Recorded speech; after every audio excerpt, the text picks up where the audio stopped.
What would Jesus do? That statement was, and probably still is, very, very popular. And its intent is to cause us to pause and look inward and see how we're reacting. Are we behaving, reacting from a place of love? And it's beneficial in what it does. However, there's another question we could ask, and I'll tell a story first. The story is a conversation with a friend of mine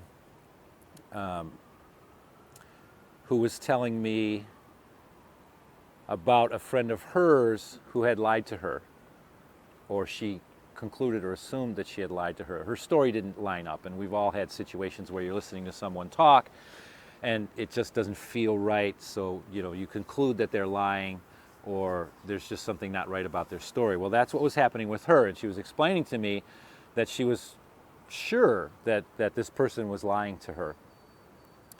And she found herself feeling very upset and frustrated, very judgmental of this person.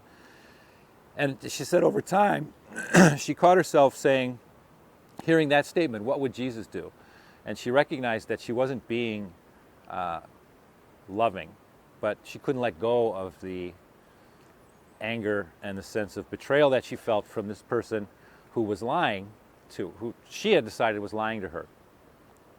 So in this conversation with her, it came to me and I said, I'm going to ask you a question, and share with me, if you can, what comes up for you, what your experience is when you hear this question. And she was willing, so we did it. And the question I asked her was, what would you do if the person in front of you was Jesus? What would you do if the person that you've just condemned for lying, you discovered all of a sudden was Jesus? And her response is what blew me away. Her response, and she didn't hesitate one bit, and her response was, I would fall to my knees and ask for his forgiveness for having judged him of something he is incapable of doing. Very, very powerful statement. I had to pause. It caused me to pause in the depth of what she had said. She paused as well, and then we both kind of had an aha moment, and the learning from it was she was condemning and judging this person based on a story she was making up in her mind. And the question, what would Jesus do, was very helpful after she had done the condemnation.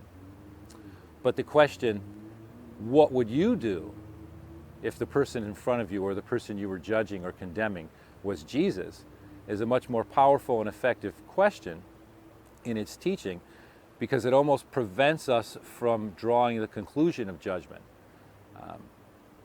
And to say that I would fall before his knees and ask for forgiveness for having judged him or condemned him of something he's incapable of doing speaks to the oneness that we all share, the oneness that we are. Because in her essence, this person that my friend was assuming lied, in her essence, she's incapable of it, just as Jesus was incapable of it. So it gave her great clarity and great depth.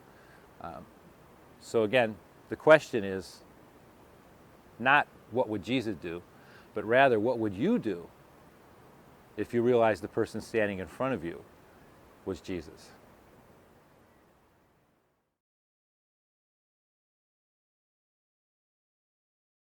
If you like what you just watched, subscribe to this channel and visit my website at jamespatrickmcdonald.com for more subscription-related content.